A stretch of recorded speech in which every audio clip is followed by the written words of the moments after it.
अच्छा, एक वीडियो में जिस पे हमारा इसराइल की मौजू पे हमारी डिस्कशन हुई थी, उसमें आपने कहा था कि इसराइल को 5 ममालिक से ज़्यादा कोई रिकगनाइज़ नहीं करता। उनके भी आपने नाम गिनवाए थे, लेकिन अगर गूगल की जाए तो पता चलता है कि more than 100 different countries recognize Israel. एक तो Yeah. इसके बारे में आपकी क्या राय है, और दूसरा ये कि इसराइल से रिलेशनशिप के बारे में आजकल डिबेट बड़ी जो है वो हॉट है within our country as well. जबकि आप इस पूरे रीजन में देखें, उसमें मिडिल ईस्टर्न रीजन में भी ये डिफरेंट किस्म की प्रोग्रेशन हो रही है। लाइक सऊदी अरेबिया ने अभी बुलाया नेतन्याहू को, they didn't declare it but he came and visited. और उसकी विजिट के बाद पाकिस्तान से कुछ आवाज़ें ऐसी आई एंकर्स की तरफ से और डिफरेंट जर्नलिस्ट की तरफ से, जिसमें कामरान इमरान खान हो खान ने गया, ओपनली बोला है, इमरान खान ने बोला है मुझे बहुत ज़्यादा ट्रम्प पे प्रेशर है। कामरान खान और मुबशर रहमान जैसे एंकर ने उसको बैकअप किया ना भाई, कि वो कहते हैं अगर वो करने के लिए तैयार हैं, उनको मसला नहीं है। जब इसराइल जो है वो मिडिल ईस्ट का मसला है, तो पाकिस्तान को क्या मसला मुसीबत है कि वो इसराइल के साथ एक किस्म के ताल्लुकात ख़त्म करके बैठा हुआ है, जबकि उनसे ताल्लुकात बहाल करके हम बहुत सारे बेनिफिट्स ड्रॉ कर सकते हैं। तो ये एक वाकई में संजीदा सवाल है कि अगर इस यूएई, कतर, सऊदी अरेबिया ये इसराइल से ताल्लुकात बहाल करें, जबकि तुर्की कहने को तो कहता है कि ताल्लुकात नहीं, बट हर किस्म की उसके साथ ट्रेड ऑलरेडी कर रहा है। तो फिर पाकिस्तान का इसमें क्या स्टांस होना चाहिए? हम क्यों जो है वो इसराइल को तस्लीम ना करें, अपनी लिसानी पैदा ना करें, जब इकनॉमिकली भी हम लोग काफ़ी जो है उस टाइम एक किस्म की प्रॉब्लम में हैं। पहले मैं लंबे सवाल हैं, जवाब है इन दोनों सवालों के। मैं पहले वो कन्फ्यूजन क्लियर कर दूँ कि जो पिछली वीडियो में मैंने कहा था कि माइक्रोनेशिया, लक्समबर्ग, अमेरिका और ऑस्ट्रेलिया जैसे ममालिक ही हैं खाली। असल में ना इसकी थोड़ी सी हिस्ट्री ना, बिल्कुल जिस तरह कश्मीर का जो मसला है वो किसी को पता ही नहीं है पाकिस्तानी को। वो कहते हैं बस कश्मीर बनेगा पाकिस्तान, इंडिया बहुत बड़ा जो है ना वो मुजरिम है। नोबडी रीड्स कि कश्मीर का मसला है क्या। तो हमारे मोहल्ले में अपने मुल्क के अंदर आग लगी हुई, वो नहीं पता पाकिस्तानियों को। और मैं पाकिस्तानी स्टूडेंट की बात कर रहा हूँ जो पढ़ता है वहाँ चलें, हाउस वाइफ्स और बच्चे, स्कूल के बच्चों की तो मैं मिसाल दूँ। I am pretty sure bureaucracy को भी नहीं पता कि कश्मीर का एक्चुअल लीगल इशू क्या है, what is the legal problem which is recognized by the world. बार कश्मीर के ऊपर आपने सवाल नहीं किया हुआ। So the point of trying to make is कि कश्मीर का नहीं पता तो इसराइल का कैसे पता होगा। 5 ममालिक जो मैंने आपको बताएं, ये वो हैं जो कि टैबा अकॉर्ड्स को 1967 के बाद जो जंग हुई ना, अरब इसराइल की जंग 1967 में, जब इसराइल जंग जीता तो द साइनाई पेनिनसुला इजिप्ट का पूरा ले लिया उसने, वेस्ट बैंक पूरा ले लिया, गजा पूरा ले लिया, गोलान हाइट्स ले लिए उन्होंने। उसके बाद फिर एक अमेरिका ने तस्वीर करवाया कि भैया मसला you have to live by the rules that we have for warfare, जो कि जंग के दौरान होते हैं। तो यूएन की जो पूरी की पूरी इसके ऊपर स्टिपुलेशन है, द रेजोल्यूशन 242 कहते हैं उसको। 242 के सब क्लॉजेस भी हैं और इसका प्रीलूड का पैराग्राफ भी, वो पढ़े बगैर 242 मत पढ़ लीजिएगा, गूगल मत देखिएगा 242 क्या है। उसका प्रीलूड भी पढ़ना पड़ेगा, उसकी जो सबस्ट्रेट कॉज एंड इफेक्ट उन्होंने बयान किया होता है, उस रेजोल्यूशन को पूरा पढ़ें। तो फिर क्या हुआ, जो 1967 के अकॉर्ड में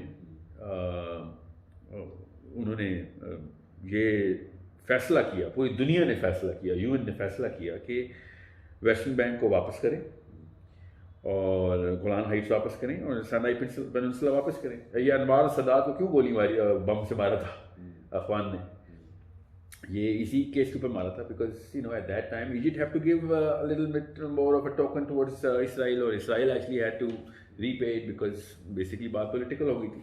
but they did give back the Sinai peninsula. अब रही बात 1967 के अकॉर्ड पे, फिर यूएन रेजोल्यूशन 242 के बाद ये चीज़ें वापस करनी थी इसराइल को। मैं आपको, जिनको नहीं पता उनको बता दूं, more than 93% of land Israel के पास थी। इन्होंने फिर वापस करनी थी वो सारी की सारी लैंड, और वो वापस करने के बजाय इन्होंने इजिप्ट वाला हिस्सा वापस किया, वेस्ट बैंक आधा वापस किया, और गोलान हाइट्स के ऊपर अभी भी आप सबको पता है क्या मसले चल रहे हैं और हिजबुल्ला का क्या कहानी है। सो अभी वो वापस क्यों नहीं कर रहा? पूरी दुनिया कह रही है वो वापस करो, सिर्फ 5 मुल्क हैं जो कहते हैं नहीं खैर है। So the current state of Israel, जिस लैंड के ऊपर वो काबिज है, उसको 5 मुल्क मानते हैं कि हाँ ये खैर है, इसराइल के पास रहने दो।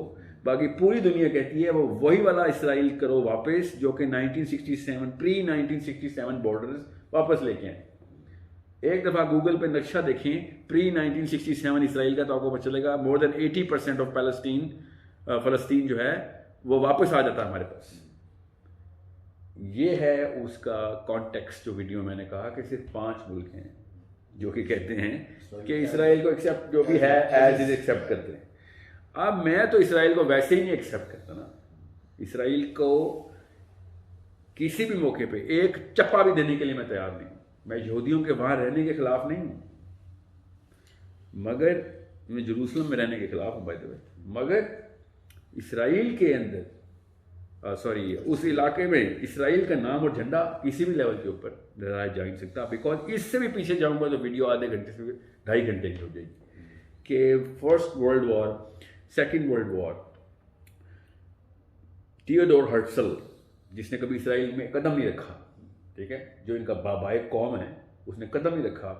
फिर पोलिश जूस के साथ क्या हो रहा था, ऑस्ट्रियन जूस के साथ क्या हो रहा था, ये दो बहुत क्लियर एश्केनाज़ी जूस हैं जो कि जर्मनी से मुंसलिक है इसका पूरा का पूरा ताल्लुक। फिर जर्मन जूस के साथ क्या हो रहा था, इनके साथ फिर किस तरीके की थियोडोर हर्ट्सल की मूवमेंट चली है यूरोप में, और फिर बैलफोर एग्रीमेंट है क्या। बैलफोर एग्रीमेंट पढ़ें, गूगल करें। अब मैंने कहा ना 3 घंटे की वीडियो, आप कोई सुनता भी तो नहीं ना, सवाल करने में सब छलांग लगाते हैं, मगर जब जवाब की रिसर्च आती है तो सुस्ती आ जाती है। कैसे इन्होंने एक एक करके फ्रांस से ब्रिटेन, ब्रिटेन से फ्रांस शटलकॉक खेला जा रहा था। फिर जब वर्ल्ड वॉर हारा है, टर्की हार गया वर्ल्ड वॉर, उसके बाद अभी हारा भी नहीं था, अभी तो बहुत बाद है, मैं तो बड़ी स्किप कर रहा हूँ। Before even the world war, जब ये शाह शरीफ को डील चल रही थी सऊदी अरब की, उस दौरान फ़लस्तीन उसको मिल रहा था, फिर फ्रांस को दे दिया गया ब्रिटेन से। अगेन बहुत छोटा करके बताता हूँ, इन्होंने फिर एक एक करके 3-4 कॉन्फ्रेंसेस की, फिर बैलफोर एग्रीमेंट हुआ। उसके बाद जब वक्त आया कि इस इलाके का क्या किया जाए, इन्होंने दो अलग अलग इनको कैंटोनमेंट्स कहते हैं, वो भाई समझ लें आप, ज्यूश कैंटोनमेंट अलग की, क्रिश्चियन कैंटोनमेंट अलग की, मुस्लिम कैंटोनमेंट अलग की। कहाँ पे? जेरूसलम के अंदर, कि इनके अलग अलग इलाके बना दो और इनको यहीं पे रहने दो। और फिर जो है वो फ़लस्तीन को अरब के हवाले कर दिया, लिटरली अरब के हवाले कर दिया। we had that current, the whole state of Palestine was with us। फिर जब बैलफोर एग्रीमेंट हो गया, उसके बाद इन्होंने विंस्टन चर्चिल को अचानक कोई ख्वाब आया कि जाहिर है पीछे से प्रेशर तो ज़ायनिज़्म का था। अब ज़ायनिज़्म क्या, वो भी मैं नहीं आपको बता रहा इस वक्त, जैसा टोटली डिफरेंट कॉन्टेक्स्ट, और फिर और पीछे जाना पड़ेगा। फिर ज़ायनिज़्म के थ्रू इन्होंने एक पूरी की पूरी एग्रीमेंट की, जर्मनी में हुई, फिर बेल्जियम में इसकी कॉन्फ्रेंस हुई। ज़ायनिस्ट की हिस्ट्री ज़रा देखें। फिर उन्होंने कहा कि हर जू by birth Israeli national, Israel का भी नाम नहीं था खित्ते पे, और इन्होंने नेशनैलिटी इशू करनी शुरू कर दी थी। फिर ये कहते हैं फ़लस्तीनियों ने जगह बेची है।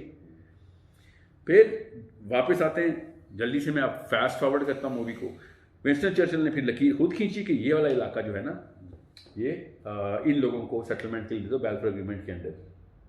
और 10,000 जू भी नहीं थे टोटल उस वक्त यहाँ पे जो आए हुए थे इमिग्रेंट्स के तौर पे, 10,000 भी नहीं थे। एक सर्वे में 30,000 है, एक सर्वे में 12,000 है। और उन्होंने फिर Aahista Aahista over the period of, मैं 19 कब हुई है सेकेंड वर्ल्ड वॉर, उसके बाद से फर्स्ट वर्ल्ड वॉर, सॉरी, वहाँ से शुरू हुआ है काम फर्स्ट वर्ल्ड वॉर से, और 1948 में इसराइल बना। वो ये कहाँ से शुरू हुआ? इसराइली जू सबसे ज़्यादा इनके खिलाफ ही हमले कर रहे थे जब ये कैंटोनमेंट बना रहे थे ना। Israel was the only fight जो कि इंग्लैंड के खिलाफ लड़ाई चल रही थी। ये यहूदियों की इंग्लैंड से लड़ाई चलती थी इसमें। बहरहाल कमिंग बैक, जब ये 67 की जंग हो गई, उसके बाद अब वो वापस तो करें। मैं कभी भी 2 स्टेट के हक में नहीं हूँ, मैं खाली एक इन्फॉर्मेशन दे रहा हूँ कि दुनिया पूरी जिस 2 स्टेट रेजोल्यूशन को मानती है, उसमें जो स्टेट ऑफ इसराइल है वो 10 एकड़ की भी नहीं बनती। आप ज़रा देखें, गज़ा पूरा हमारे पास है, वेस्ट बैंक पूरा हमारे पास है, जेरूसलम में खाली एक पतली सी गली है सिटी ऑफ डेविड से जो एंटर होती है, यहूदियों के पास वो है। जैसे टेल अवीव है, राइट पे जेरिको हमारे पास। मैं आप क्या आप तफसील में जाऊँ, मैं आपको बता रहा हूँ ना, पीपल डोंट रीड, उनको तो जगहों के नाम भी नहीं पता। आप खाली उन कॉलोनीज़ को देख लें जो इन्होंने इस वक्त सेटलमेंट के लिए स्वैपिंग स्ट्रेटजी बनाई है। 30 लाख यहूदी इस वक्त उन सेटलमेंट उन जगहों पर सेटल किया गया। और मसला क्या बना दिया इन्होंने कि हम 30 लाख, अब तो खैर 60 लाख हो गए, कि 30 लाख को हम वापस कैसे सेटल करेंगे।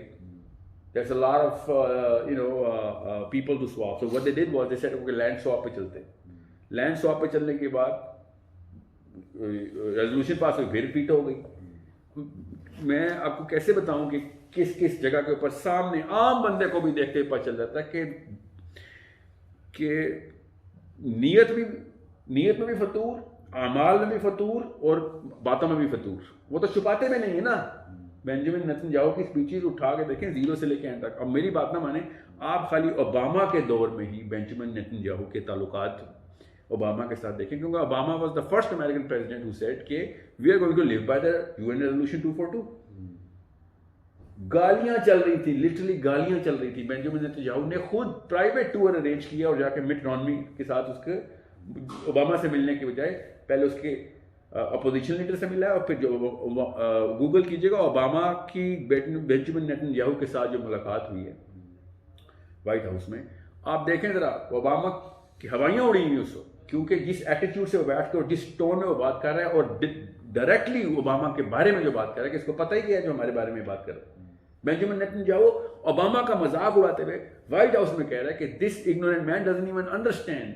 उसको इसने शायद हिस्ट्री नहीं पढ़ी, हम तो इस बारे में हम रिकग्नाइज भी नहीं कर रहे हैं ओबामा की बातों को। मैं वो खाली एक एपिडर्मल ऊपर वाला स्लाइस उतार के दिखा रहा हूँ, because this is going to become a larger content and technically this is not the way to learn history. इस तरह की वीडियो देख के अपनी हिस्ट्री थोड़ी सीखनी है। आप किताबें पढ़ें, आपको पता चले। हिस्ट्री की बात बता रहा हूँ, कौन सी फिजिक्स की मैंने क्वेश्चंस खोली हुई।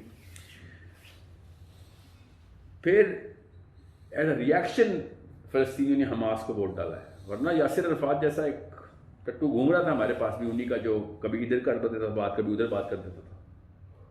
ये हमास ने जैसे ही हमास को वोट पड़ा, इनके पास बहाना मिल गया, पूरी दुनिया को ये बताते फिरते हैं कि टेररिस्ट ऑर्गेनाइजेशन है। जैसे कि इंडिया लश्कर तैयबा की या जमात उद दवा की बातें करता है ना, इस तरह ये बैठे हमास की बातें करते हैं कि हम इनको कैसे रिकग्नाइज कर लें, और गेम उल्टी करके इनके ऊपर डाल दी कि how can we recognise Palestine, can you believe that. जैसे कश्मीरी कह रहे हो how can we recognise Pakistan या how can we recognise India. Literally ये तो एक फिर एक एक्सेप्टेबल बात हो सकती है। ये लोग कह रहे हैं कि हमने कश्मीर तो शुरू से थे ना, ये बाद में आके कह रहे हैं कि हम इस इलाके के जिस मुल्क को हमने पकड़ा हम इस मुल्क को कैसे एक्सेप्ट कर लें। मतलब इसराइली जब कह रहा हूं कि मैं फलस्तीन को कैसे एक्सेप्ट कर लूं, दिस इज मतलब इससे ज्यादा बड़ी बकवास कभी history of the political arena हुई नहीं। अब बातें हैं पाकिस्तानियों की इस मेंटालिटी के ऊपर, जो आपका